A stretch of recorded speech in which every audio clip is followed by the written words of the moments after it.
आदाय पूर्णमेवावशिष्यते। ओम शांति शांति शांति ही। नारायणाखिल गुरो भगवन् नमस्ते शिवाय नमः। शिवलिंगाय नमः। बृहदारण्यक उपनिषद प्रथमाध्याय तृतीय ब्राह्मण आनंद गिरि जी पृष्ठ नंबर 78। बच्चा हो? हाँ, अच्छा ठीक है, ठीक। पृष्ठ नंबर 86, ठीक।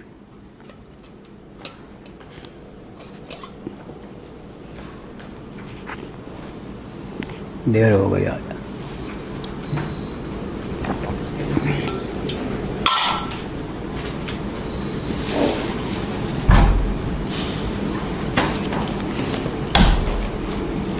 कौन सी पंक्ति है?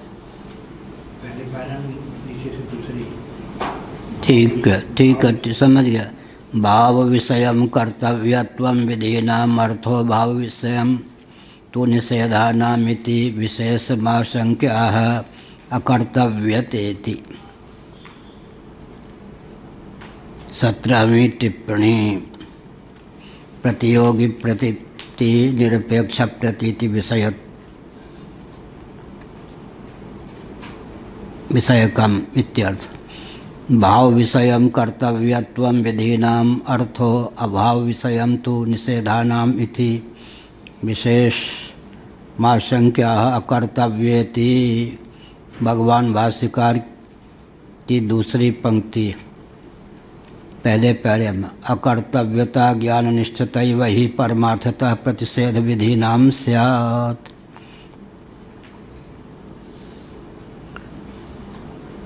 कलंज भक्षण न करे न कलंजम भक्षयेत।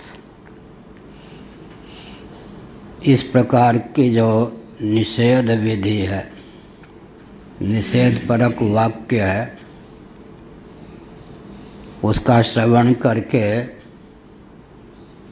शास्त्र में आस्थान्वित जो व्यक्ति है, भले ही कलंज भक्षण में प्रवृत्त हुआ हो, लेकिन पहले से पता ना हो कि कलंज भक्षण का परिणाम नरक है, निषिद्ध पदार्थ है, मुझे सेवन नहीं करना चाहिए, या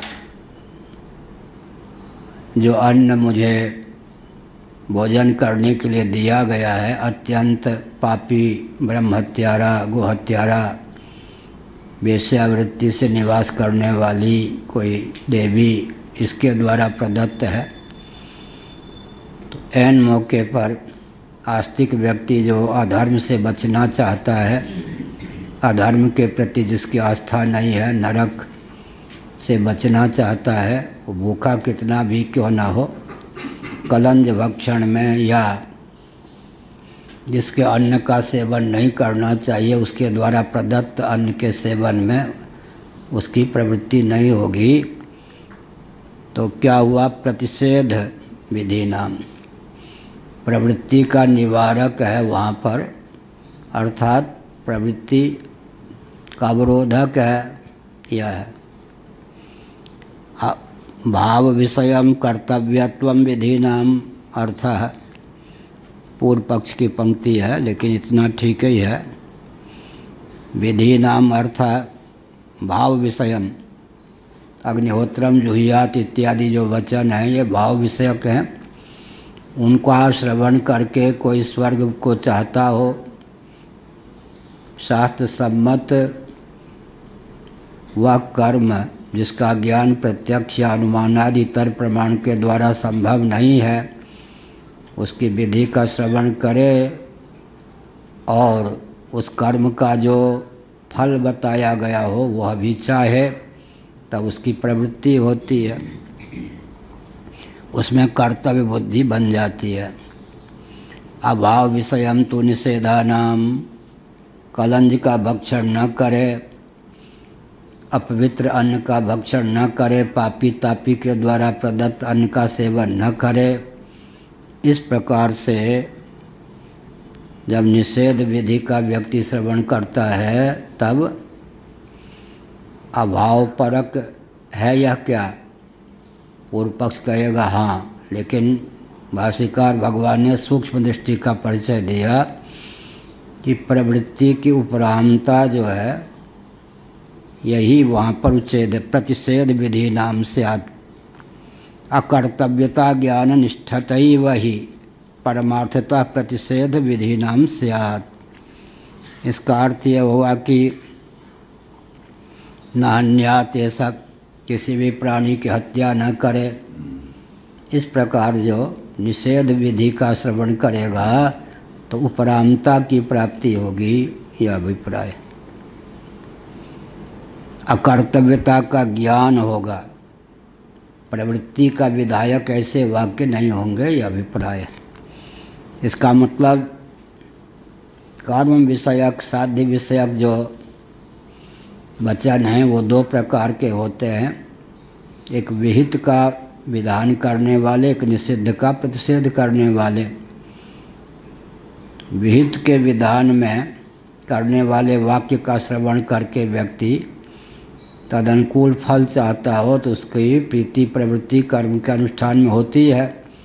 प्रतिषिद्ध का जो विधान किया जाता है मतलब निषेध मुख से, कल्याण कामी कथमपि कलंज भक्षण न करे, दूषित अन्न का सेवन न करे, ऐसे वचनों को सुन करके व्यक्ति की निषिद्धाचरण से उपरामता उसी प्रकार हो जाती है जिस प्रकार मरुमरीचिका को जल समझकर उसे पाने और पीने की भावना वाला व्यक्ति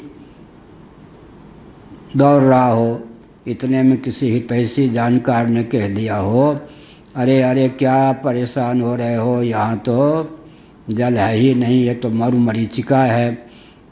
तो सुन करके विश्वस्त व्यक्ति के मुख से ऐसा सुन करके जैसे लोक में उसकी निवृत्ति हो जाती है, ठीक इसी प्रकार से निषेध विधि का श्रवण करके आत्मकल्याण का जो इच्छुक है उसकी प्रवृत्ति की निवृत्ति हो जाती है। प्रवृत्ति तो हुई थी लेकिन यह ज्ञान नहीं था कि निषिद्ध आचरण है, निषिद्ध आचरण का श्रवण करके उसकी उपरामता हो जाती है। विशेष ये हुआ तो दोनों में विशेषता का आधान हो ही गया। विशेषता का आधान हो गया कि विधि निषेध यो है भेदोपपत्ति ही, विधि निषेध में भेद की उपपत्ति हो गई। एक के श्रवण से क्या होगा, प्रवृत्ति होगी, एक के श्रवण से निवृत्ति होगी। विधि परक वाक्य के श्रवण से प्रवृत्ति होगी, निषेध परक वाक्य के श्रवण से निवृत्ति होगी। इस प्रकार विभाजक रेख। यह आग्रह नहीं करना चाहिए कि अनुष्ठेय का विधान होता है तो जहाँ निषेध परक वचन कहा गया शास्त्रों में वो भी अनुष्ठेय है। शास्त्र विहित जितने कार्य हैं उनमें अगर सकाम व्यक्ति है तो विहित कर्म में प्रवृत्ति होगी, लेकिन सकाम की भी निषिद्धाचरण में प्रवृत्ति नहीं होगी। तो शास्त्र तो निषिद्धाचरण का जो ज्ञान कराते हैं वो निवृत्ति की भावना से, न कि प्रवृत्ति की भावना से। शास्त्र ने इनका वर्णन कर दिया इसलिए हमको निषिद्धाचरण न मान के उसका अनुष्ठान करना चाहिए, इस दृष्टि से नहीं। जो कुछ शास्त्र विहित है, शास्त्र ने जिसका विधान कर दिया है वो अनुपालनीय है, यह नियम नहीं। शास्त्र विधि माने निषेध विधि, विधि शब्द का प्रयोग 4 जगह भगवान शंकराचार्य ने किया। प्रवृत्ति विधि, निवृत्ति विधि, सिद्ध बोधा विधि, सिद्ध बोध विधि, सर्वकर्म प्रतिषेध विधि। 4 प्रकार से इस प्रकरण में भगवान शंकराचार्य महाराज ने विधि शब्द का प्रयोग किया है। एक है प्रवृत्ति विधि, अग्निहोत्रम जुहियात इत्यादि प्रवृत्ति विधि है। कलंजब न भक्षयेत इत्यादि जो हैं निवृत्ति विधि है। एक क्या है, सिद्ध बोध, सत्यम ज्ञान अनंतम ब्रह्म तत्वमसि इत्यादि, ये सब आत्मा वारे द्रष्टव्य श्रोतव्य मंतव्य निधिध्यासितव्य आदि। और सर्वकर्म प्रतिषेध विधि क्या हो गई, अर्थात अर्थात माने साक्षात विधि प्राप्त न होने पर भी सर्व कर्म के परित्याग की विधि सर्वथा प्राप्त न होने पर भी तत्वमसि आदि वाक्यों का अधिकारी श्रवण करेगा गुरुमुख से तो ब्रह्मात्म तत्व का विज्ञान होगा। वेदांत वेद्य जो ब्रह्मात्म तत्व है अविक्रिय विज्ञान घन है, तो फिर कर्म की वही स्वरूप ही चीन है। निषिद्धाचरण में प्रीति प्रवृत्ति तो पहले ही नहीं थी। विहित कर्म में भी प्रवृत्ति इसलिए नहीं होगी कि वह भी क्या है, स्वर्ग इत्यादि फल देने वाले हैं। असुरिया नाम ते लोका अंधेन तमसावृता है। मुमुक्षु के लिए, आत्मजिज्ञासु के लिए, तत्वज्ञ के लिए तो स्वर्ग आदि की प्राप्ति भी नरक तुल्य ही है। अलम विषय वार्तया नरक कोटि विभत्सया राधा सुधा निधि। यहाँ का विषय हो चाहे परलोक का विषय हो, अलम नरक कोटि विभत्सया। कोटि नरक से भी विभत्स है भाई स्वर्ग कथा भी। राधा सुधा निधि भक्त लोग भी कितने विरक्त होते थे। अलम विषय वार्तया नरक कोटि विभत्सया। स्वर्ग की चर्चा भी करते हो, बिल्कुल नरक कोटि के समान। तत्व की प्रीति प्रवृत्ति स्वर्ग आदि में जिन कर्मों का विनियोग है उन कर्मों में भी नहीं होती। तब प्रश्न उठता है कि नित्य कर्म इत्यादि में प्रीति प्रवृत्ति होती होगी, तो कहते अविक्रिय विज्ञान घन विभूषत सच्चित आनंद स्वरूप आत्म तत्व का बोध हो जाने पर सर्व कर्म प्रतिषेध विधि अपने आप चरितार्थ हो जाती है। सर्व कर्म का प्रतिषेध अपने आप अर्थात फलतः, माने ऐसा विधि वाक्य न होने पर भी अर्थात उसकी सिद्धि हो जाती है। निवर्तक विधि है हुआ, यह हुआ। अभावस्य अभावार्थत्वाभावात् कर्तव्यता विषयत्वा सिद्धि इति ही शब्दार्थः। ये जो भाष्य के पहले पैरे में पहली पंक्ति में है, अकर्तव्यता ज्ञान निष्ठतैव ही परमार्थतः प्रतिषेध विधि नाम स्यात्। अब एक अक्षर है, इसको शब्द कह देंगे। एक अक्षर शब्द भी होता है ओम इति, ऐसे ही। अब ही का प्रयोग क्यों किया शंकराचार्य महाराज ने, कितनी सूक्ष्म बात थी। आनंद गिरि जी ने एक अक्षर का प्रयोग भी, एक शब्द का प्रयोग भी भाष्य में व्यर्थ नहीं है, किसी न किसी विशेष अभिप्राय का अभिव्यंजक है। ही शब्द का प्रयोग किया तो क्यों किया, ऐसी सूक्ष्मता होती क्या। अब वेदांत पर लेक्चर कोई दे दे, प्रवचन कर दे, अलग बात है। भाष्य में एक अक्षर का प्रयोग किया गया, एक अक्षर कोई शब्द का प्रयोग कर दिया। ही क्यों लिखा शंकराचार्य ने, ही कितने सूक्ष्म बात है। तो प्राचीन जो अध्ययन अध्यापन की विधा, श्रृंगेरी में नव्य न्याय की ऐसी पंक्तियाँ थी जो 3-3 पीढ़ी से नहीं लगी थी। तो गोपाल कृष्ण जी उस समय के शंकराचार्य सब मिलके 5-5, 7-10 दिन मत्था पच्ची करके फिर उस पंक्ति को लगाए। तब एक प्रकार से लोग होली मनाते थे। को नव्य न्याय तो मिथिला की चीज़ थी। मिथिला में आकर के जो बंगाली पढ़े उन पर प्रतिबंध था, आप पढ़ सकते हैं, ग्रंथ नहीं ले जा सकते। तो उन लोगों ने इतना परिश्रम किया, पूरा ग्रंथ तैयार कर लिया, याद कर लिया।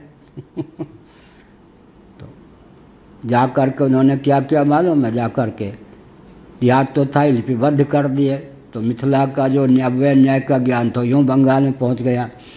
फिर मिथिला और बंगाल के कारण संपूर्ण भारत में पहुंच गया, दक्षिण भारत में। चीज़ तो मिथिला की थी। गंगेश उपाध्याय, गंगेश झा जी की बगलामुखी उनको शिष्य थी, सिद्ध थी, उनकी दृष्टि से यह कहा। ही क्यों कहा, इस पर कहा।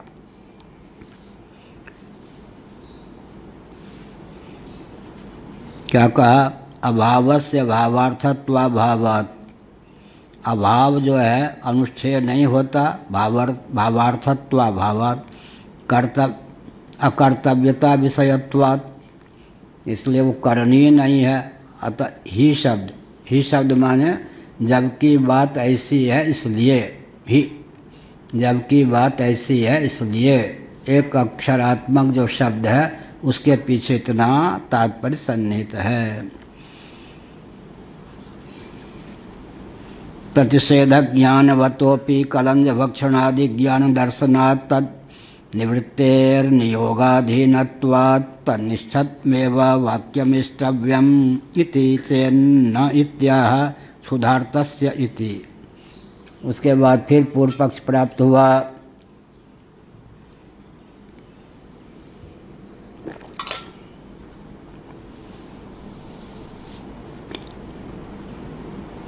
प्रतिषेध शास्त्रार्थ ज्ञान संस्कृतस्य पुंसः। प्रतिषेध वचन का नाम ही हो गया प्रतिषेध शास्त्र। जहाँ जहाँ शास्त्रों में प्रतिषेध परक वचन हैं उसके ज्ञान से प्राप्त संस्कार जिसके हृदय में अंतःकरण में सन्निहित है। टिप्पणी प्रतिषेध शास्त्रार्थक ज्ञान संस्कृतस्य पुंसः 21वीं टिप्पणी। फिर क्या होगा? कलंज भक्षणादि ज्ञान दर्शनात्। अब अत्यंत भूख से व्याकुल है और उसके मन में यह संस्कार है कि प्रतिषिद्ध आचरण नहीं करना चाहिए, उससे नरक आदि की यातना प्राप्त होती है। अगर शास्त्र सम्मत लोक हो, व्यवस्था हो, तो लोक में निंदा होगी। भगवान ने कहा भले आदमी अर्जुन के 12 नाम, क्रिकेट वाले ने कहा ना हमसे पाकिस्तान से, महाराज मैच है कोई ऐसा बताइए कि नाम कि भारत जीत जाए। हमने अर्जुन के 12 नाम बताया था और जीत गया भारत। अरे महाराज क्रिकेट में आपने जिता दिया, ये भी घटना घट चुकी है दिल्ली में। तो महाभारत में अर्जुन के 12 नाम उनका अर्जुन के जीवन काल में उच्चारण करके जो काम प्रारंभ करता था उसमें सफलता अवश्य मिलती थी। इतनी ख्याति अर्जुन को जीवन काल में मिली थी। अब 12 नाम क्या क्या है मैं भूल गया, महाभारत में है वो। तो अर्जुन के 12 नाम का उच्चारण करके कोई, जैसे भगवान सूर्य के नाम होते हैं ना 12, अर्जुन के भी। तो अर्जुन से भगवान ने कहा तुम संभावित हो, प्रतिष्ठित व्यक्ति हो। संभ्रांत आजकल कहते हैं, संभावित का अपजस लाभू। शास्त्र के अनुसार बोलना चाहिए संभावित, सम्यक भावित, प्रतिष्ठित। आजकल कहते सम्यक भ्रांत, संभ्रांत उल्टे अर्थ, गाली है वो। संभ्रांत है ये, प्रशंसा है या निंदा? संभावित, संभावित का अपयश लाभ, ये मरण कोटि सम अनुवाद कर दिया तुलसीदास जी ने। अगर तुम युद्ध से उपराम हो जाओगे तो लोक में निंदा होगी, मुंह दिखाने योग्य नहीं रहोगे। छी छी ये क्या किया, जिसके नाम लेकर के हम गौरवान्वित थे वो स्वयं ऐन मौके पर युद्ध से पलायन कर गया। यह तो इसका अर्थ है कि परलोक में जो बिगड़ेगा वो बिगड़ेगा धर्म का परित्याग करने के कारण। एक विचित्र बात है, ये जो निवृत्ति हो गई वो भी प्रवृत्ति मानी जाएगी या नहीं? धर्मानुष्ठान का फल पूर्ण मिलता है तो बुद्धिपूर्वक धर्म के परित्याग का फल, परित्याग भी कर्म माना जाएगा या नहीं? अगर ग्रहण कर्म है तो त्याग भी कर्म है। मुट्ठी को फैलाना, हथेली को फैला देना अगर कर्म है तो अंगुरा पूर्वक मुट्ठी हथेली में उंगलियों को बांध देना, मुट्ठी बांध लेना भी कर्म है।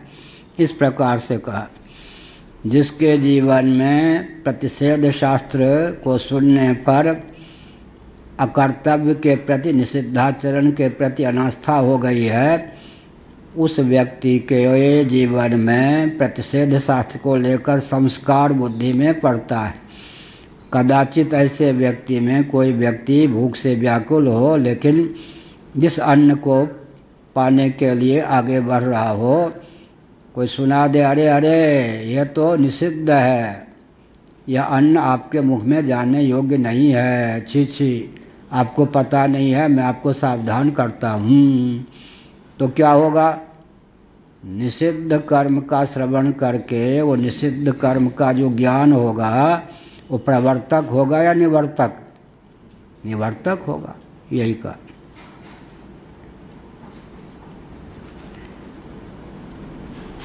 प्रतिषेध ज्ञानवतोपि अपि, प्रतिषेध का ज्ञान जिसको है वह भी कलंज भक्षण आदि ज्ञान दर्शनात्, कलंज भक्षण आदि के ज्ञान का उसके जीवन में भी देखा जाता है। कलंज भक्षण आदि 22वीं टिप्पणी। कलंजादेर भक्ष्यत्वादि रूपेण ज्ञानस्य प्रतीयमानत्वाद्, कलंजादेर भक्ष्यत्वादि रूपेण ज्ञानस्य प्रतीयमानत्वात्। कलंज इत्यादि भक्ष्य हैं, इतना विधि पर ज्ञान हुआ। अभक्ष्य, भक्ष्य शब्द का प्रयोग होगा तब तो और लगा के प्रतिषेध होगा या नहीं?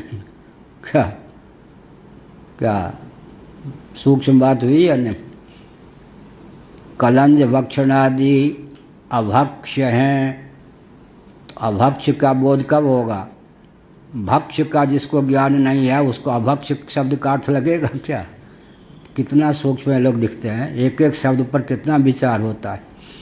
इसके आधार पर अगर अपनी बुद्धि परिमार्जित कोई करे तो लौकिक दृष्टि से भी उसका ज्ञान, विज्ञान, व्यवहार कितना दिव्य होगा। ज्ञान कहे अज्ञान विन, तम विन कहे प्रकाश, सगुण कहे निर्गुण कहे सगुण विन, सो गुण तुलसीदास। भक्ष्य का जिसको ज्ञान नहीं है, कलंज जो है, कलंज भक्षण को लेकर भक्ष, कलंजादेर भक्ष्यत्वादि रूपेण ज्ञान से प्रतीयमानत्वात्। कलंजादि भक्ष्य हैं, भक्ष्य का ज्ञान होगा तब और लगा लेने से अभक्ष्य, भक्ष्य पदार्थ का ही ज्ञान नहीं होगा क्या? तो अभक्ष्य का, जब अमुक पदार्थ अभक्ष्य है तो भक्ष्य का ज्ञान पहले उदित होगा हृदय में या भक्ष्य का? प्रातीतिक दृष्टि से लगेगा कि एक साथ ही हो गया, लेकिन कुछ अंतराल होगा या नहीं? अंतराल क्या हो गया? भक्ष्य पदार्थ का ही जिसको ज्ञान नहीं है तो उसको अभक्ष्य पदार्थ का ज्ञान कैसे होगा? भक्ष्य बुद्धि का उदय होने के बाद कलंज भक्षण जो है, कलंज भक्षण प्रतिषिद्ध है, उसका फिर निषेध हो जाएगा, मतलब अभक्ष्य है। इसका अर्थ हुआ कि अग्निहोत्र विहित हो या निषिद्ध कर्म हो, दोनों का ज्ञान तो होगा ही पहले। तो विधि मुख से ज्ञान होने के बाद फिर तो निषेध मुख से ज्ञान होगा या नहीं? निषेध परक जो वाक्य होते हैं उनको सुनने पर भी पहले विधि मुख से ज्ञान होगा, फिर उसके निवारण का भी ज्ञान हो जाएगा। अगर विधि मुख से ज्ञान ही नहीं है तो निषिद्धाचरण का जो वर्णन किया जाएगा तो ये निषिद्धाचरण हैं, उनके प्रति उपरामता कैसे होगी? इसलिए कहा प्रातीतिक ढंग से तो बिना कलंज भक्षण आदि के ज्ञान का ज्ञान हुए उसके अभाव, उसके अकरण का ज्ञान हो ही नहीं सकता है। ये कहा तन्निवृत्तेर्नियोगाधीनत्वात्, उसकी तन्निवृत्ते है 23वीं टिप्पणी।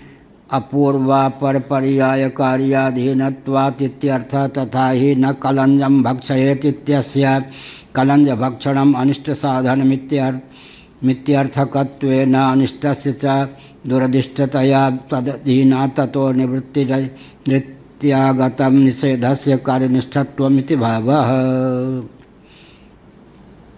यह कहा कलंज का भक्षण न करे, इस प्रकार के वाक्य का श्रवण करने पर क्यों न करे भाई? इससे अधोगति होती है, दुर्गति होती है, लोक में उपहास होता है, मरने के बाद नरक की प्राप्ति होती है, अशुभ गति होती है। तब फिर क्या होगा, ज्ञान तो होगा, उसके बाद उपरामता हो जाएगी। दो प्रकार के ज्ञान हो गए, एक ज्ञान वह है जो प्रवर्तक हो गया, एक ज्ञान वह है जो निवर्तक हो गया। और एक ज्ञान कौन है, न प्रवर्तक हुआ न निवर्तक हुआ, कौन है वो,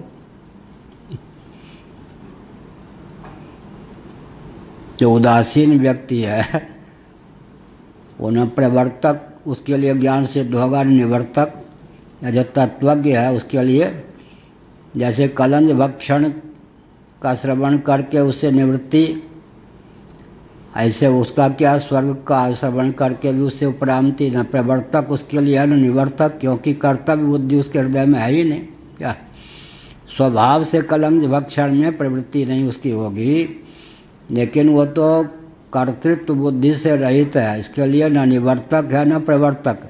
नैव तस्य कृतेनार्थो न कृतेन कश्चन, निवृत्ति से भी प्रयोजन होता है मुमुक्षु का, और साधक जो आरुरुक्ष उसका प्रवृत्ति से भी प्रयोजन होता है। आरुरुक्षोर मुनेर योगम कर्म कारण मुच्यते, योगारूढ़स्य तस्यैव समः कारण मुच्यते। एक के लिए सम उपरामता कर्तव्य है, निवृत्ति कर्तव्य है, एक के लिए प्रवृत्ति कर्तव्य है, कर्म कारण मुच्यते। तत्व के लिए न प्रवृत्ति कर्तव्य है न निवृत्ति कर्तव्य है, बल्कि दोनों से निवृत्ति उसके जीवन में स्वभाव से प्रतिष्ठित है। क्या जिसको लोक में कर्तव्य कर्तव्य कहा जाता है, तत्वज्ञ के जीवन में दोनों से उपरामता कर्तव्य बुद्धि से नहीं स्वभाव से प्रतिष्ठित होती है। नियोगाधीनत्वात् तनिष्ठमेव वाक्यम इष्टव्यमिति चेत् क्षुधार्तस्येति कः। क्षुधार्तस्य प्रतिषेधज्ञान संस्कृतस्य अभक्ष्य अभोज्ये वा प्रत्युपस्थिते कलंजादि कलंजाविशस्तान्नादाविदं भक्ष्यम अदो भोज्यम इति वा ज्ञानम उत्पन्नम तद्विषयतया प्रतिषेधक ज्ञान स्मृत्या बाध्यते। अब क्या हुआ, भूख से कोई व्यक्ति व्याकुल है, क्षुधार्तस्य, सामान्य भूख नहीं, बिल्कुल आर्त, भूख से आर्त हो, और उसके हृदय में प्रतिषेध ज्ञान का संस्कार भी सन्निहित है। अब भक्ष्य के रूप में, कलंज भोज्य के भक्ष्य के रूप में, अथवा पहले अभक्ष्य तो बाद में होगा ना, पहले उसके लिए जो भोजन तैयार किया गया भक्ष्य के नाम पर वो कलंज है, और दूसरा कौन है, भोज्य के नाम पर पापी तापी के द्वारा प्रदत्त रुपये से या अन्न से बना हुआ भोजन है। अब उसको पता चला कि ये कलंज है, तब उसके प्रति भक्ष्य बुद्धि न होकर अभक्ष्य बुद्धि हो जाएगी। यह जो है पापी तापी के द्वारा प्रदत्त अन्न है, तब भोज्य बुद्धि न होकर अभोज्य बुद्धि हो जाएगी। तो विहित भोज्य पदार्थ अविहित भोज्य पदार्थ दोनों का ज्ञान है। अब अगर कलंज है तो भी अविहित है, अगर पापी तापी के द्वारा प्रदत्त अन्न है तो भी उसके लिए सेव्य नहीं है। इस प्रकार उसकी उपरामता हो जाएगी। ज्ञान का संस्कार निषिद्धाचरण के ज्ञान का संस्कार उद्बुद्ध होगा, तब तो निषिद्धाचरण में प्रवृत्ति नहीं होगी ना, तो ज्ञान ही तो हुआ ना दोनों। निषिद्धाचरण का भी ज्ञान है, विहिताचरण का भी ज्ञान है, दोनों के संस्कार हैं। ऐन मौके पर वो संस्कार उद्बुद्ध हो जाएंगे तो विहित भोज्य पदार्थ आदि में प्रवृत्ति हो जाएगी, निषिद्ध में प्रवृत्ति नहीं होगी। और तत्वज्ञ की कर्तव्य बुद्धि से प्रवृत्ति नहीं होगी, वो आगे आएगा। भोजन फिर न करें, तत्वज्ञ सबसे बढ़िया तो यही है। तो कहा गया कि अविद्या अस्मिता राग द्वेष अभिनिवेश मूलक एक प्रवृत्ति होती है। तत्वज्ञ की प्रवृत्ति में अविद्या अस्मिता राग द्वेष अभिनिवेश नहीं है, वो तो जठराग्नि उद्दीप्त है, अन्न पच गया तो वो जो दोष है, कौन सा दोष, भूख रूप जो दोष है, वो तत्वज्ञ को भूख नहीं लगेगी। ये थोड़े मंदाग्नि का बीमार है क्या तत्व ज्ञान होने पर भूख नहीं लगेगी, प्यास नहीं लगेगी। एक नैमिषारण्य में ज्ञान की विचित्र विचित्र परिभाषा थी। एक थे कोई वैश्य परिवार के, वो मेरी सेवा करते थे। उन्होंने कमर उमर में बहुत दर्द था, मालिश करते थे। 6 महीने तक नमक में छोड़ा हुआ था। प्राकृतिक चिकित्सा मेरी हो रही थी। कहा तो महाराज तत्व के बाल में जुएं तो नहीं फैलते होंगे? हमने कहा बोले आदमी तत्व के भी अगर नहाए धोएगा नहीं, बाल साफ नहीं कर, जुएं फट सकते। तत्व के भी जुएं फटते हैं। तत्व को भूख तो नहीं लगते होंगे? हमने कहा क्या क्या लोग मत ऐसा क्या क्या लोग तत्व के बारे में, तत्व ज्ञान के बारे में अफवाह जिसको कहते हैं फैला देते, कुछ कह नहीं सकते।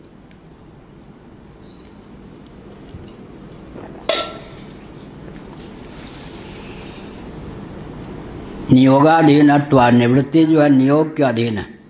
ये हो गया।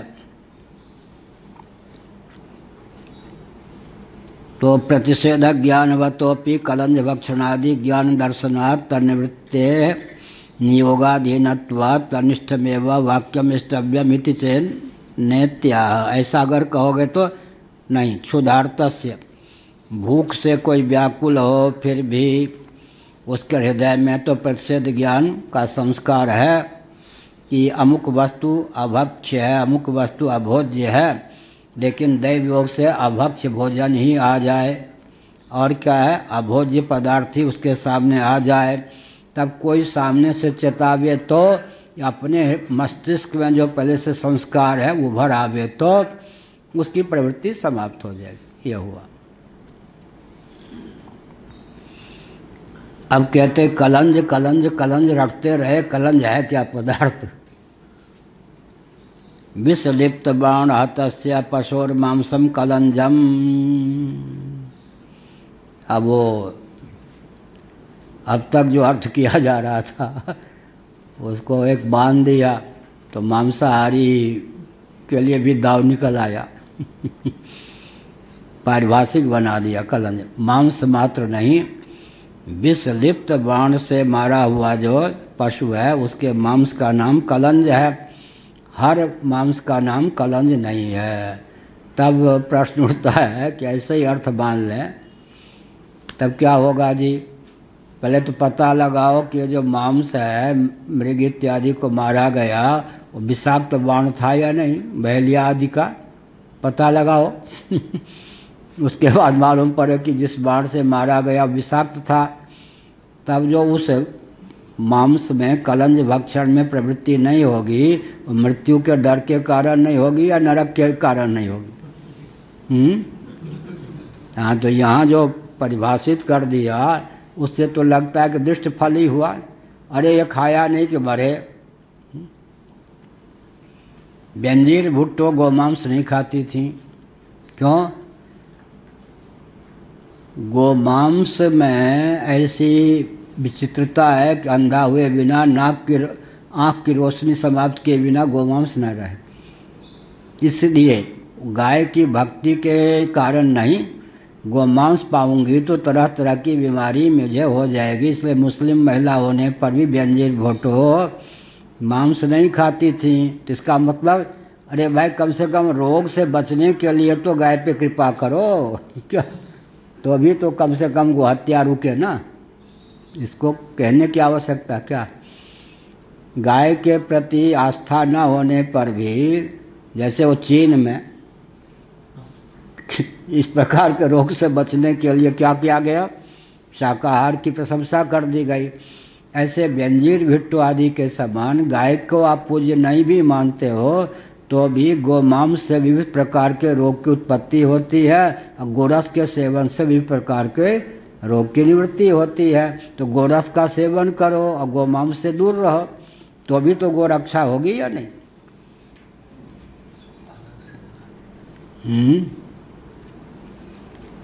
ब्रह्मवध, हाँ इतना अंश ले लेना चाहिए, बहुत अच्छा। ब्रह्मवधा विशापयुक्तस्य अन्नपानाद्य भोज्यम। अब अभक्ष्य और अभोज्य का विभाग कर दिया। किस लिए किया शंकराचार्य जी ने? दो प्रकार के अन्न प्राप्त हो गए, उनमें विभाजक रेखा प्रस्तुत करने के लिए कलंज के लिए भक्ष कर दिया, और ब्रह्मवध इत्यादि ब्रह्म हत्या, गोहत्या, वेश्या वृत्ति से प्राप्त अन्न इत्यादि इनको अभोज्य कह दिया। अर्थात घुमा फिरा के न यह खाद्य न वो खाद्य, न इसका सेवन करना चाहिए न उसका सेवन करना चाहिए। और केवल अन्न ही नहीं, अन्न पान आदि, पान भी क्या, पान माने पानी पीना भी, उसके हाथ का पानी भी नहीं पीना चाहिए। फिर क्या है, दूध भी नहीं पीना चाहिए, ये सब। और शिकंजी भी नहीं पीने चाहिए। चाय पी ले, चाय भी नहीं पीनी चाहिए हम लोग तो चाय भी नहीं पीते। तस्मिन् अभक्ष्ये अभोज्ये च प्राप्ते यद ब्रह्म ज्ञानम क्षुधामस्योत्पन्नम तन्निषेधि संस्कृतस्य तद्धि स्मृत्या बाध्यम इत्यत्र लौकिक दृष्टान्तमाह मृगतृष्णिकायाम इति। अब अत्यंत भूखा व्यक्ति, लेकिन जिस भोजन के वो करने के लिए आगे बढ़ा, अब उसको ज्ञान नहीं है कि यह है। अगर किसी हितैषी व्यक्ति ने, हितज्ञ व्यक्ति ने सुना दिया तो ब्रह्म ज्ञान उसका निवारण हो जाएगा। तो कितना भी भूखा क्यों ना हो, अभक्ष्य भोजन, अभोज्य भोजन पदार्थ का सेवन नहीं करेगा, न दूध घी आदि पाएगा, न मक्खन रोटी आदि कुछ। इसका अर्थ क्या हुआ, उधर एक विचित्र बात, मांस भक्षण का निषेधक ज्ञान उसके जीवन में प्राप्त है, फिर सामने दिख गया मांस, तब तो प्रवृत्ति नहीं होगी। या किसी ने सुना दिया कि आप तो निषिद्धाचरण से बचने वाले हैं, ये मांस है, तो अपने आप निवृत्त हो जाएगा। लेकिन अन्न में कैसे पता चलेगा, वो तो किसी को बताने पर ही पता चले ना, किसी के सावधान। या देखने में तो क्या है जी, क्या है वो, बढ़िया हलवा है, पूरी है, या इधर शिकंजी है, या दूध है।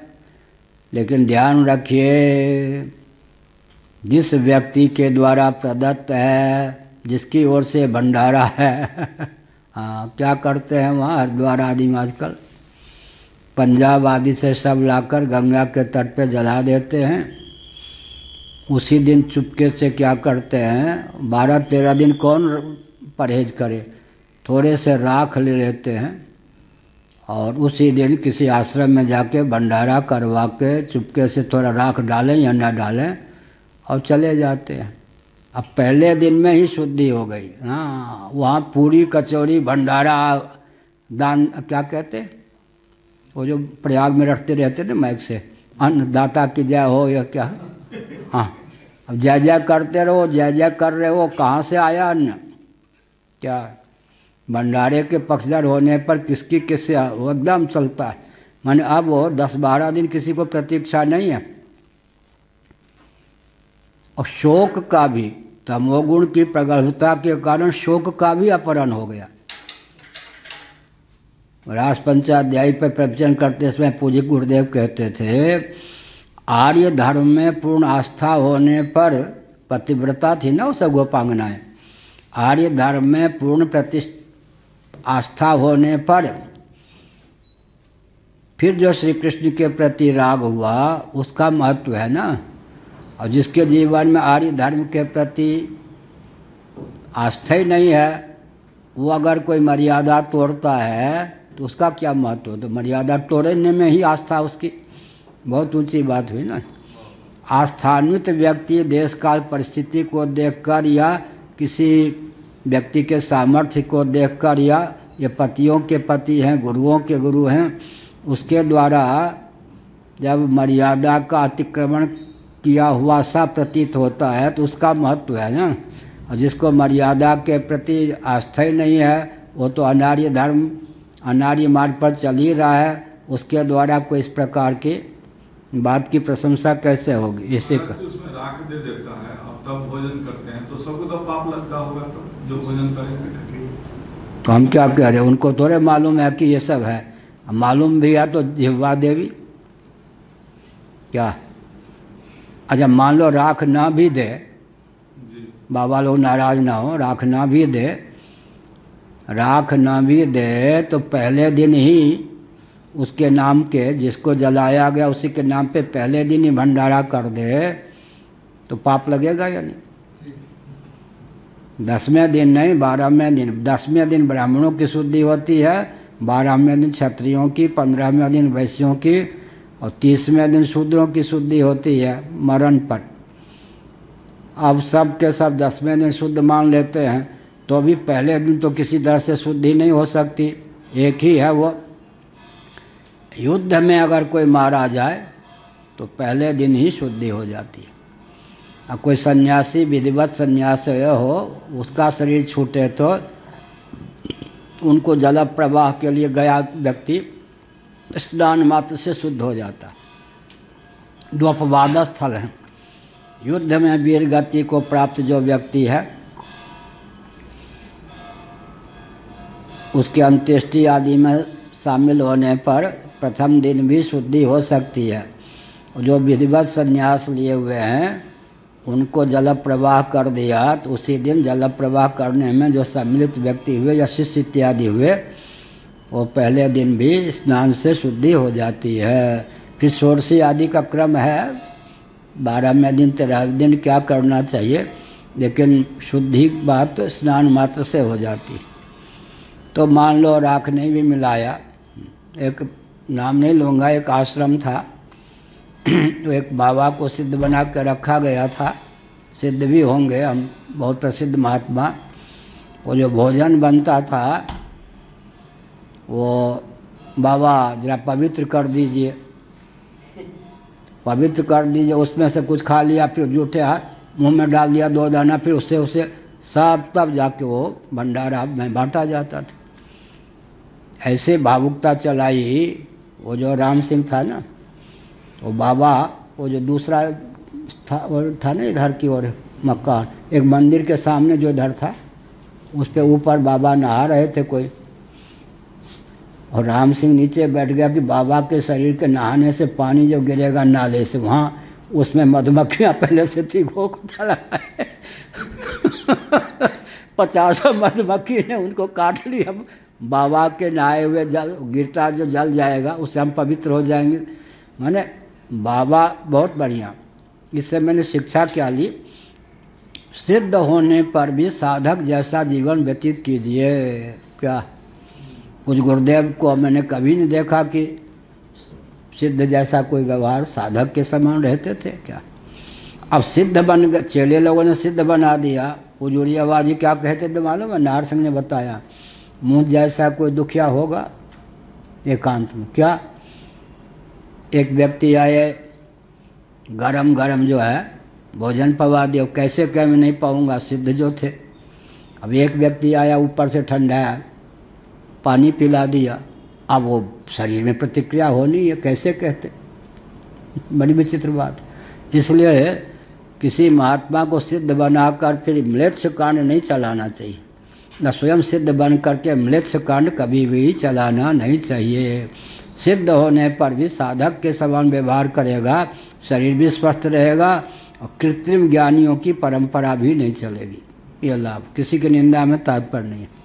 तो ये किस लिए कहा, अभिशप्त अन्न जो है इसका अर्थ क्या हो गया, अभिशाप युक्त अन्न। अभिशाप युक्त का अर्थ क्या हुआ, देखने में तो मलाई है, मिष्ट क्या है और क्या है, शिकंजी है या दूध है, तो देखने से तो पता नहीं चलेगा, सामान्य रीति से देखने से तो पता नहीं चलेगा, लेकिन क्या होगा जी। एक महात्मा थे, सच्ची घटना है। एक वकील साहब को सुन लें, सुप्रीम कोर्ट के जो वकील आए थे, एक वकील साहब ने जिसको फांसी की सज़ा मिलनी चाहिए, बहुत साल पहले की घटना है, उससे लंबी रकम ली एक हत्यारे से और पैरवी इस ढंग से की, मुकदमा इस ढंग से लड़े कि जीत गए।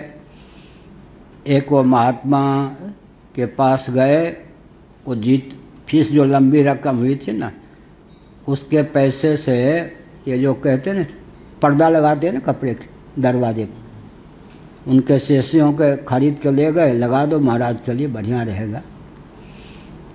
अब वो महात्मा तो सिद्ध थे, महात्मा को नहीं मालूम, कमरे में आए, 60-70 साल पहले घटना। अरे भाई यहाँ तो क्या रक्त की गंध है, रक्त की गंध है, किसने जाके क्या, महाराज यहाँ कहाँ रक्त है? नहीं नहीं नहीं नहीं भाई, रक्त के गंध नहीं यहाँ पर, नहीं महाराज कुछ नहीं। ये क्या चीज़ है?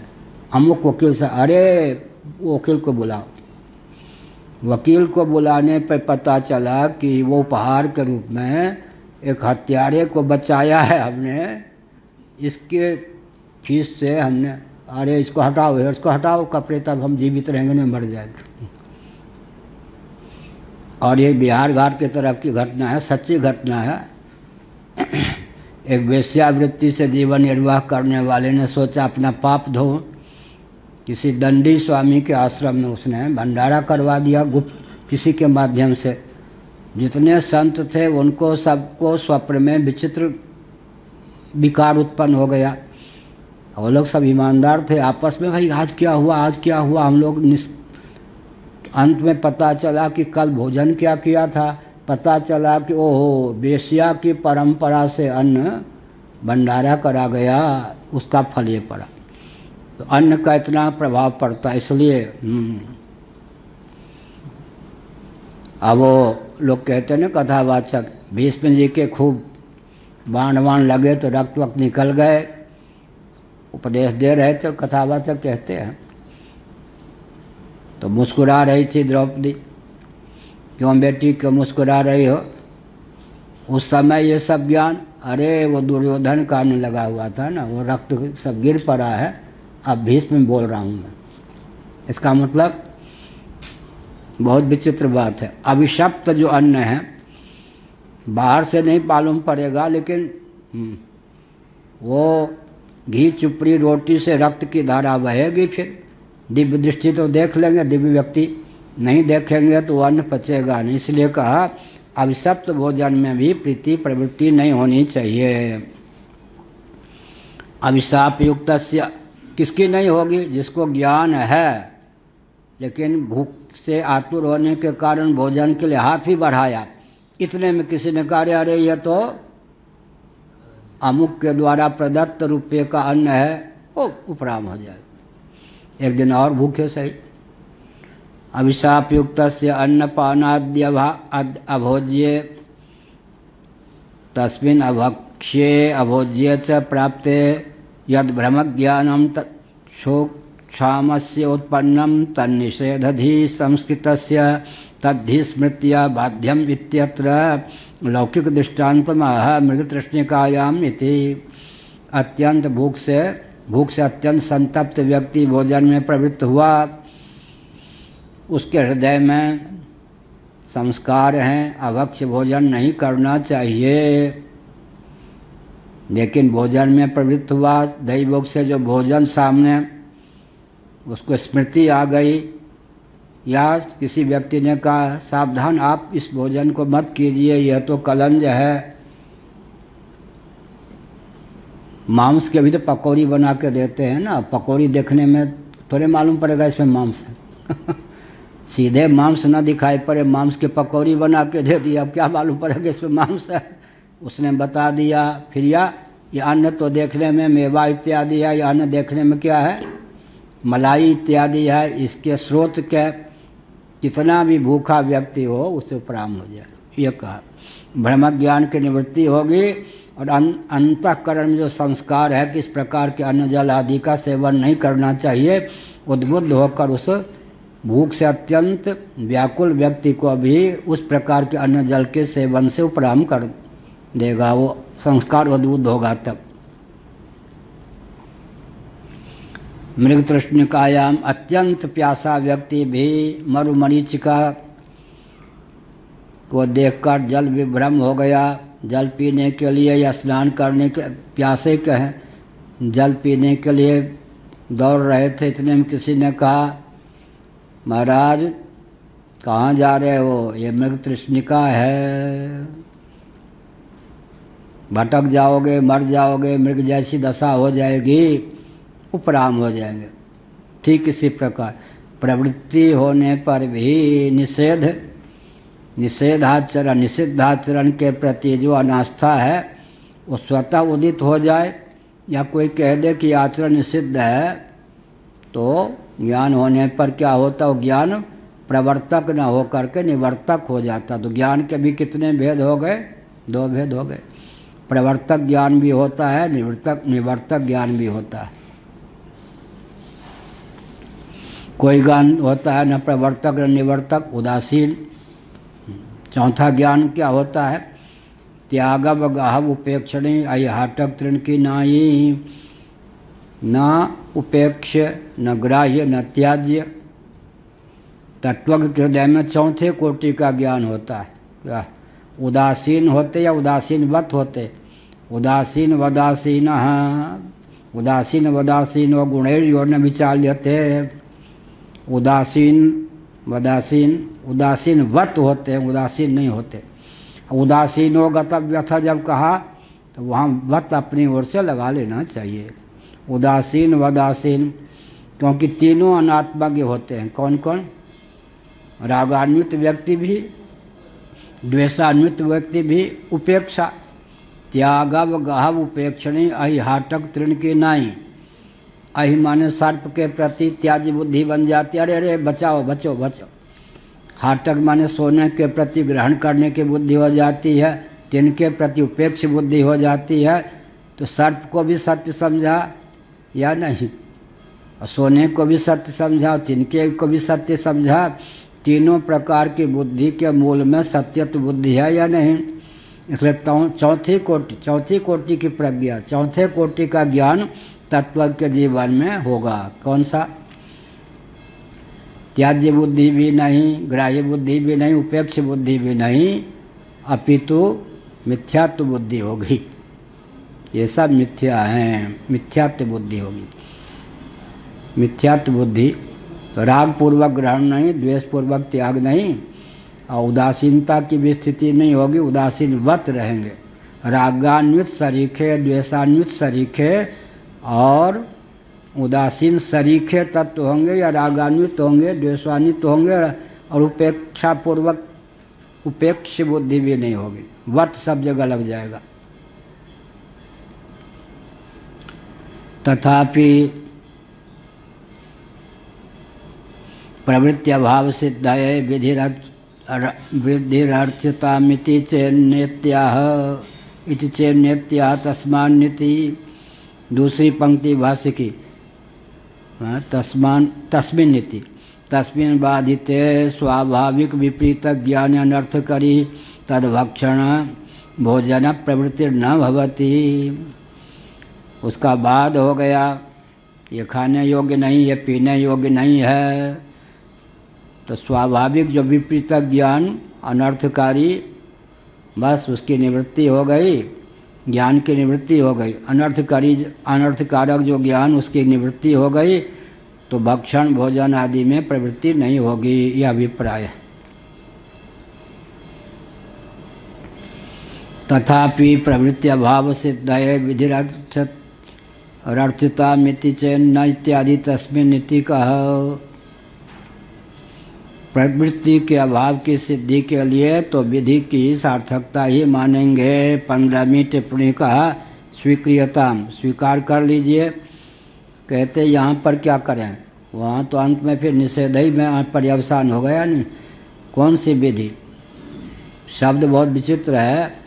प्रवृत्ति के साथ भी विधि शब्द का प्रयोग किया शंकराचार्य जी ने, निवृत्ति के साथ भी विधि शब्द का प्रयोग किया शंकराचार्य जी ने, सिद्ध बोध के साथ भी विधि शब्द का प्रयोग किया शंकराचार्य ने, सर्व कर्म प्रतिषेध के साथ भी विधि शब्द का प्रयोग किया शंकराचार्य ने। तो विधि का अर्थ क्या होता है, विधान। लेकिन विधि का प्रयोग कितने जगह पर हुआ इस प्रकरण में, 4 जगह पर हुआ।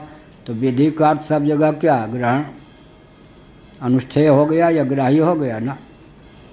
प्रवृत्ति विधि जब कहेंगे तो प्रवृत्ति निवृत्ति विधि जब कहेंगे तो निवृत्ति में पर्यवसान हो गया। सिद्ध बोध विधि जब कहेंगे तो अनुष्ठेय, केवल सिद्ध पदार्थ के बोध से ही काम चल जाएगा। और कहीं ब्रह्मात्म तत्व का के एकत्व विज्ञान की विधि को सुन करके एकत्व विज्ञान हो गया, तब क्या होगा? वो विधि छाया है तो क्या हो गया? फलता सर्वकर्म प्रतिषेध विधि अपने आप चरितार्थ हो गई। सर्वकर्म प्रतिषेध विधि, तो विधि शब्द का प्रयोग 4 स्थलों पर हुआ है। विधि एक है, विधि अत्यंत अप्राप्त में विधि की बात होती। अत्यंत अप्राप्त बने, अत्यंत अप्राप्त क्या हुआ? प्रत्यक्षादि इतर प्रमाणों से अनधिगत जो विषय है उसको लेकर विधि की प्राप्ति होती है। लेकिन विधि के कितने भेद हो गए भरद्वाज जी? 4। हाँ, पहली विधि प्रवृत्ति विधि, बढ़िया, कितने भाग्यशाली ये लोग हैं। अब इस पे ये सब ज्ञान विज्ञान बहुत दुर्लभ है ना युवावस्था में।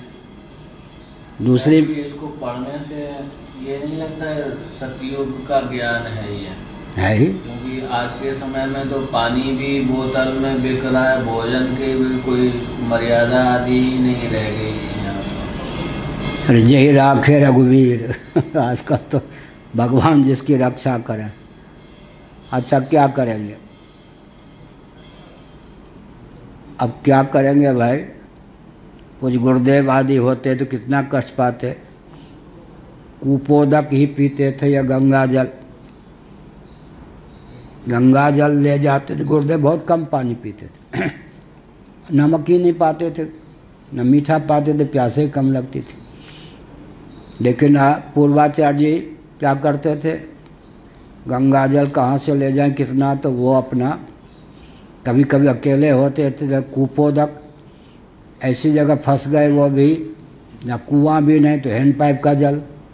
अब क्या करते वो? गंगा जल भी तो आजकल देखिए, गंगा जल सुलभ नहीं, कुपोदक सुलभ नहीं, हैंडपाइप का जल भी अब सुलभ नहीं। यहाँ तो देख वो चौका में नियम है या नहीं, कुएं से भर के बनाते या नहीं, पूछना चाहिए। हाँ तो ठीक। अब क्या करते भाई? ये सब महापुरुष तो पूज्य गुरुदेव ने कहा कि मैं शरीर छोड़ने की तैयारी कर रहा हूँ, मैं तो रोने लग गया। मैंने क्या अपराध हो गया? ना तुम्हारा अपराध नहीं है, मेरे जीवित रहने योग्य समय नहीं रह गया, अब मैं इस लोक में नहीं रहूँगा। तो हम समझ गए कि शरीर छोड़, 3 महीने बाद उन्होंने शरीर छोड़ दिया। इसका मतलब क्या है? तो अब फिर भगवान के नाम के बल पर, ज्ञान के बल पर ही व्यक्ति जीवित रह सकता है, जो कलयुग में जन्म हुआ इस समय में। अब जो अन्न आता उपजा के, कहाँ तक व्यक्ति कुएं का पानी लादे फिरेगा सब जगह? क्या अब कहाँ व्यक्ति फिर अपने देसी खाद से अन्न का पाएगा? अब राष्ट्र को, इसीलिए तो राजा काल का कारण कहा गया ना। क्या राजा काल का कारण कहा गया? एक वाक्य जो एक सज्जन ने कल कहा कि राम भगवान जो वे आधुनिकरण के पक्षधर थे। इसी में सारा कलयुग समा गया राम जी के नाम पर या नहीं? पूरे प्रवचन का सारांश वही था। बाकी तो फिर वो भावुक लोगों के रिझाने की बात थी। पूरे प्रवचन का सारांश एक ही वाक्य में था। वो वाक्य ही यही था कि राम जी आधुनिकरण के पक्षधर थे, माने सेकुलरकरण के पक्षधर थे। तो अन्न भी, जल भी, रोटी भी, बेटी भी, सब हो गया ना राम जी के नाम पर। जो काम नहीं करना चाहिए सब हो गया। अब पूरा विश्व आह्लादित है, हम भी आह्लादित हैं। हमने तो यहाँ तक कहा कि मान लो अंग्रेज़ों के शासन काल में किसी वायसराय आदि की बुद्धि ये बन जाती कि किसी तंत्र ने मंदिर तोड़ दिया तो तोड़ दिया, हम विशाल मंदिर बनवा दें, तो उसका भी नाम अमर हो जाता। अच्छा काम अच्छा ही काम है, लेकिन अच्छे काम की आड़ में जब कहेंगे राम जी जो थे, राम जी आधुनिकरण के पक्षधर थे, सीधे चोट पड़ती है कि रोटी बेटी के एकत्व के पक्षधर थे। जनता नहीं समझ पाई, भावुकता में बह जाती है, लेकिन राजा ही काल का कारण होता है। जब राम जी का उपयोग भी आधुनिकरण में हो जाएगा तो क्या बचेगा देश में, क्या संस्कृति बचेगी। तो संस्कृति की दुहाई देने वाले भी जब ऐसा बोलेंगे तो होगा क्या, फिर कहाँ जाएंगे। इसीलिए फिर क्या होता है, जब तक हमारी संस्कृति के अनुसार शासन तंत्र, इसका अर्थ ये हुआ ना, जो आधुनिकरण से हम बचेंगे तो हम विकसित नहीं हो पाएंगे। तो भ्रम की पराकाष्ठा हुई या नहीं, ये तो भ्रम की पराकाष्ठा है। तो दुनिया तो भावुकता की धारा में बह जाती है, हम जैसे व्यक्तियों के लिए कष्ट की बात हुई। क्या सब रो रहे, सब हंस रहे हों, हम रो रहे हों, अंदर सब न रोते न हंसते हैं। भगवान सूर्य की कृपा है। क्या विद्यार्थी जीवन में ही भगवान सूर्य ने जो कृपा की, जो दुर्लभ बोध है जिससे जीवन सार्थक होता है, वो अलग बात है। लेकिन एक विचित्र बात है, लोग कहेंगे कि ये लोग कैसे हैं, पूरा विश्व राममय हो रहा है इनको। अरे राममय तो विश्व हो रहा है, लेकिन वहाँ जो कह दिया गया, राम जी आधुनिकरण के पक्षधर थे, सब पे पानी फिर गया ना। राम जी के सिद्धांत पे ही, राम जी के नाम पे पानी फिर गया। ऐसा बोलने पर शासन तंत्र हमको द्रोही मानेगा, विश्व सोचेगा ये कौन सा इनका मस्तिष्क है। लेकिन ये सब जो शास्त्र है ना, ये शास्त्र कहाँ ले जाएंगे, इनके आधार पर तो इसी प्रकार की बुद्धि बनेगी। क्या सतयुग की बुद्धि बनेगी, कलयुग की बुद्धि थोड़े बनेगी। आधुनिकरण का अर्थ विकास थोड़े होता है, वो तो विनाश होता है। प्रज्ञा शक्ति, प्राण शक्ति का ह्रास, रोटी बेटी की मर्यादा का अतिक्रमण विकास है, कहाँ लिखा है, ये तो विनाश है। चलो ये हो गया, आगे हाँ, सिद्ध बोध विधि, सर्व कर्म प्रतिषेध विधि, 4 प्रकार की विधि भगवान शंकराचार्य ने। विधि सबके साथ, तो विधि सोच करके अत्यंत अप्राप्त है। विधि जो की प्राप्ति होती है अत्यंत अप्राप्त में, प्रत्यक्षादि प्रमाणों से अनधिगत अबाधित विधि है। लेकिन विधि के 4 भेद हैं। प्रवृत्ति विधि अग्निहोत्र आदि को लेकर, निवृत्ति विधि कलंज भक्षण आदि को लेकर, सिद्ध बोध विधि ब्रह्म तत्व को लेकर। और ब्रह्म ज्ञान हो गया, जैसा कि वेदांत वेद्य ब्रह्म है, तो अपने आप सर्वकर्म प्रतिषेध विधि, माने काम्य कर्म भी, निषिद्ध कर्म भी, नित्य कर्म भी, कर्म मात्र के प्रतिषेध की विधि चरितार्थ हो गई। अर्थात अविक्रिय विज्ञान घन आत्मा को समझ लेने पर कर्म की वही स्वरूप ही चिन्ह है, ये हो गया। सिद्ध बोध में जो विधि है, सिद्ध बोध में जो विधि है, उसको साधन चतुष्टय मानेंगे, अपने श्रवण मनन निध्यासन को मानेंगे, या विधि छाया मानेंगे? क्या सिद्ध बोध विधि, हाँ, उसमें जो सिद्ध विधि नहीं, यहाँ लगा दिया बोध, सिद्ध बोध विधि। आत्मा वार्य द्रष्टव्य, श्रोतव्य, मंतव्य, निधिध्यासितव्य। लेकिन इस पर फिर शंकराचार्य ने लिखा विधि की छाया है, क्योंकि दूसरा दर्शनीय होगा तो विधि होगी, दूसरा श्रवणीय होगा तो विधि होगी, दूसरा ध्यातव्य होगा तो विधि होगी। जब आत्मा कह दिया ब्रह्म का श्रवण मनन निधिध्यासन करे, लेकिन ब्रह्म में जब तक आत्मबुद्धि नहीं है तब तो विधि हो गई। और ब्रह्म आत्मा वार्य जब कह दिया तो विधि की छाया, विधि प्रतीत होने पर भी विधि की छाया सदृश है, साक्षात विधि नहीं। सर्वकर्म प्रतिषेध विधि मतलब वो अर्थात है, फलतः। हमने उदाहरण दिया था, पूर्व दिशा की ओर मुख करके चलते चलेंगे तो पश्चिम दिशा का त्याग करता जाए, ये विधि अपने आप पश्चिम दिशा से दूरी बढ़ाता चले। ये जो विधि हुई, इसके लिए कोई पृथक से प्रयास नहीं करना पड़ा, पूर्व की ओर चलते रहे तो अपने आप वो विधि चरितार्थ हो गई। फल बल कल्प है वो विधि क्या है? फल बल कल्प है वो विधि। सो ही जाओ सुरेश जी, बहुत समस्या है इनकी है, 24 घंटे में सोने को नहीं मिलता, फिर क्या करें। फंस गए तो फंस गए बाबाओं के बीच में। कम से कम 12 घंटे सोने को चाहिए, क्यों युवावस्था। हाँ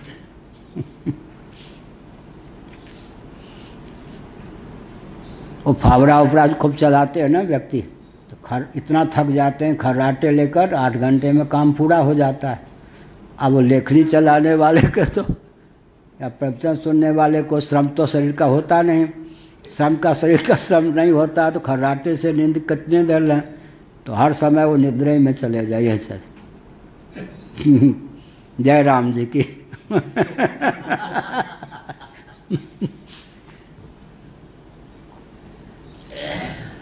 एक हरीश थे, विष्णु आचार्य जी महाराज से कहा, महाराज ये मजदूर लोग 8-8 घंटे काम करते हैं, तब मजदूरी आप देते हैं, हाँ क्या सुझाव देते हो? दो इन सब से कीर्तन करवाया करें। तो भाई आश्रम का काम तो मान लीजिए 1 सप्ताह काम करें, 1 सप्ताह, हर समय तो आश्रम में काम नहीं होता, तो इनको धन कौन देगा? मैं दूंगा ना। अच्छा ठीक। अब वो सबको बैठा दिया गया, सच्ची घटना है बिहार घाट में। विष्णुवासी ने कहा देख कैसा कैसा सुझाव देता है ये। और 2 दिन के बाद कहा चाहे 100 रुपया 1 घंटे में दोगे, कीर्तन करके मरेंगे हमको परिश्रम नहीं करने से हमारा तो चैन ही नहीं है। इसलिए देखो हमने तुम्हें गर्मी में काम करने से बचाया, तुम गर्मी का हमको मार डालोगे। हम कीर्तन करने के लिए, परिश्रमी व्यक्ति को घर कीर्तन के लिए बैठा दो तो मर ही जाएगा। हाँ ये है। अब युद्ध क्षत्रिय को करना चाहिए, अब वेदांत पाठ पे बैठेंगे तो सोएंगे ही। ठीक तो हो गया ना। अब कहाँ था जी? तद अभाव प्रवृत्ति अभाव न विधिजन्य प्रयत्न साध्यो निमित्ताभावे नैव सिद्धे इति। निमित्त के अभाव से नैमित्तिक का अभाव स्वाभाविक रूप से है। प्रतिषेधक ज्ञान स्मृतिया प्राप्ता अभक्ष्या भोज्य विषय के विपरीत ज्ञाने बाधितेपि इत्यर्थः। प्रतिषेध विषयक जो ज्ञान उसकी स्मृति हो गई, तो प्राप्त जो अभक्ष्य अभोज्य पदार्थ में प्रवृत्ति हो रही थी विपरीत ज्ञान के वशीभूत होकर वो बाधित हो गई। प्रवृत्ति का बाद भी एक प्रकार से क्या हो गया? विधि का विषय हो गया। प्रवृत्ति का बाद, प्रवृत्ति से उपरामता, जो कार्य नहीं करना चाहिए, जो भोजन नहीं करना चाहिए, जो कार्य नहीं करना चाहिए उसमें प्रवृत्त हो रहे थे, जो भोजन नहीं करना चाहिए उसमें क्या कर रहे थे? प्रवृत्त हो रहे थे। अब किसी ने सुना दिया तो या स्मरण आ गया तो यह तो अकरणीय है, उससे जो उपरामता हो गई उससे विधि की सार्थकता हो गई, निवृत्ति विधि की सार्थकता हो गई। दृष्टांतम संहरति तस्मादिति, भगवान भाष्यकार दृष्टांत का विराम देते हैं। तस्मात् प्रतिषेध विधि नाम वस्तु यथात्मक ज्ञान निष्ठतैव न पुरुष व्यापार निष्ठता गंधोप्यस्ति। बहुत बढ़िया। जबकि बात ऐसी है, इसलिए प्रतिषेध जो विधियां हैं वस्तु के याथात्म्य का, वस्तु के वस्तु स्थिति का, वस्तु के वास्तविक स्वरूप का ज्ञान हो जाने पर उससे जो निष्ठा की प्राप्ति होती है उसी से चरितार्थता हो जाती है। पुरुष व्यापार निष्ठता का उसमें गंध भी नहीं है। मतलब वो प्रवर्तक वाक्य नहीं हुआ ना, निवर्तक वाक्य हो गया। निवृत्ति मात्र से ही उस विधि की चरितार्थता हो गई, उसको करने की आवश्यकता नहीं, करेंगे तो निषिद्धाचरण हो जाएगा। उपरामता भी एक कर्म है, यह अभिप्राय हो क्या है? निषिद्धाचरण में प्रवृत्ति थी, प्रीतिपूर्वक नहीं। यह नहीं बोध था कि निषिद्धाचरण है, तब जो प्रवृत्ति थी। बच्चों को कैसे निषिद्धाचरण का ज्ञान कराते हैं? मतलब छी छी छी करते हैं। देखिए लोग उनको अब क्या छी छी करने वाले को सब ज्ञान मालूम है क्या है? करने वाली माता विधि निषेध का ज्ञान होता है या नहीं? इन सब का ज्ञान नहीं होगा, एक व्यवहार चलेगा क्या? रहस्य बोध न होना अलग है, लेकिन इनके बिना तो कोई काम छी छी जो बच्चे को कर छी छी। छी छी का मतलब निषेध है। ये तो मल मूत्र छू रहा है, ये कहे छी छी। हाँ, नंगा नाच रहा है, पेन पे हो गया तो 7 साल का नंगा नाच, छी छी कपड़ा पहन। तो निषेध हो गया है ना, छी छी कह के। हाँ, बहुत अच्छा, बहुत अच्छा, अच्छा काम किया तो बहुत अच्छा, विधि वाक्य हो गए या नहीं, बहुत अच्छा, उसका समर्थन कर दिया, निषिद्धाचरण से विरम कर दिया। हाँ,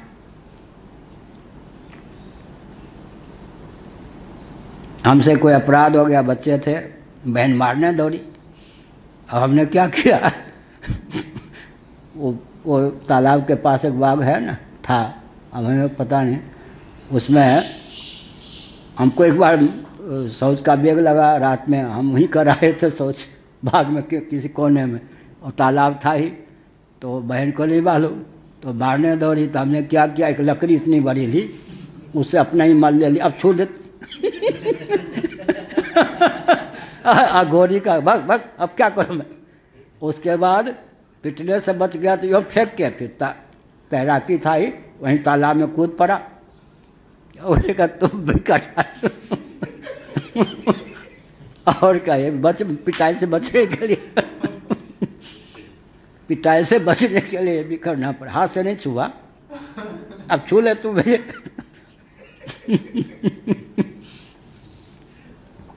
फिर मालूम था कि हाथ से तो नहीं छुआ है, अब ये भी मालूम था अपने त्यागा हुआ बल है। फिर उसके बाद वो चभच्चा, चभच्चा का अर्थ होता है गोता लगाए न चब से डूब जाओगे, खूब अगाध पानी वाले, सरोवर था ही, वहाँ नहा लिया। वो बहुत गहरा वो है सरोवर। हाँ, बहुत गहरा, बहुत गहरा, उसका नाम है चभच्चा। एक बार हम लोगों ने मखान की खेती की थी, मखाना, मनोभर मखान हुआ था बचपन में।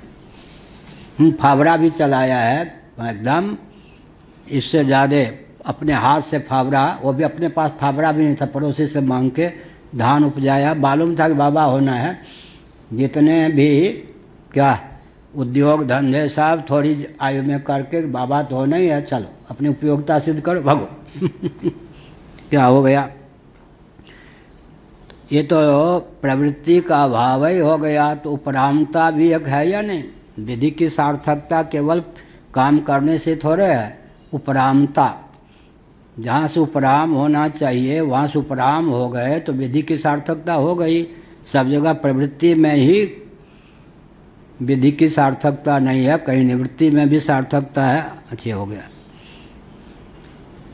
दृष्टांत उपसंहरति, वही कल बताया जाए परसों, एक आम पका हुआ पहली बार गिरा, मैं भी बच्चा, एक शूद्र कुल का व्यक्ति पर थोड़े दूर से आ गया होगा 5-7 फरलंग से, वो लेके भगा, वो भी नंग धरंग, मैं भी नंग धरंग उसके पीछे पड़ा। अब देखो निषेध, मुंह में लगा दिया, ले ले, हमने कर लेगा था, अब ये भी हो गया ना निषिद्ध, उसके मुंह का जूठा हमें नहीं पाना चाहिए, निषिद्धाचरण। तो माताएं हंसी खेल में क्या करती थी, छी छी, बहुत बात, बहुत अच्छा, बहुत अच्छा। तो इसी से विधि निषेध का प्रशिक्षण दे देती थी या नहीं, धीरे धीरे बच्चे को विधि निषेध का बहुत बढ़िया ज्ञान हो जाता था। दार्शनिकम, ये वैज्ञानिक लोग जो देखते हैं ना, लोक व्यवहार में कितना विज्ञान है।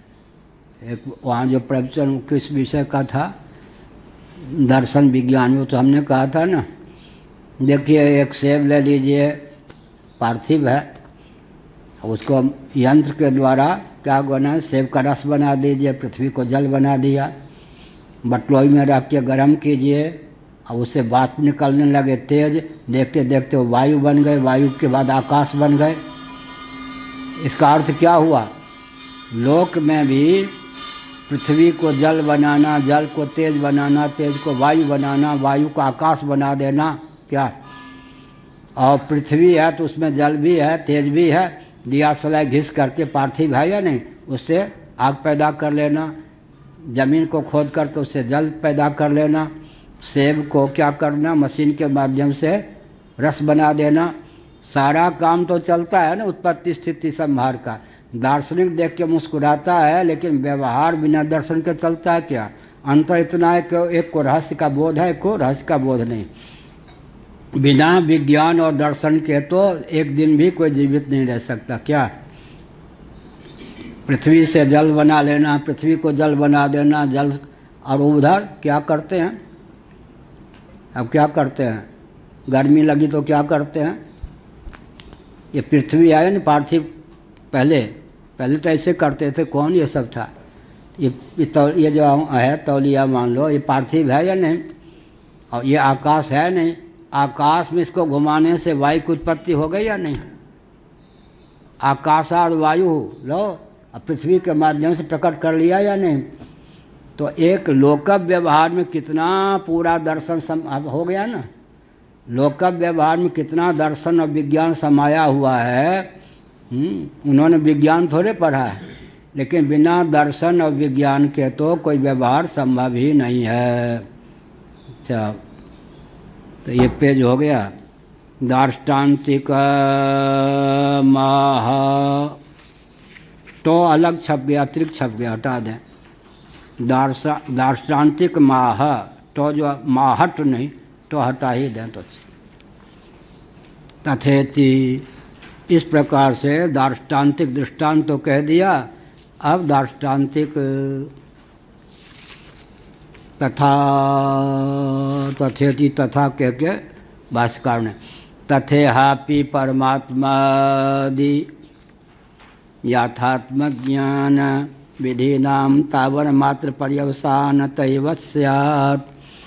जैसे यहाँ पर कहा कलन इत्यादि को लेकर,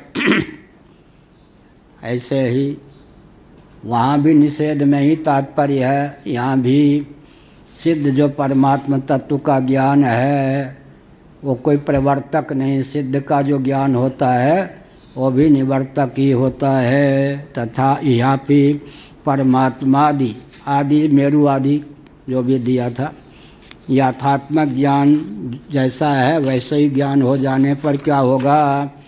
वो ज्ञान विधि नाम तावन हो गया, बस उसके ज्ञान से ही काम बन गया। फिर उसमें प्रवृत्ति की आवश्यकता नहीं, प्रवृत्ति पर्यवसायी ज्ञान नहीं होता। इस तरह से ओम पूर्णमदः पूर्णमिदं पूर्णात् पूर्णमुदच्यते पूर्णस्य पूर्णमादाय पूर्णमेवावशिष्यते।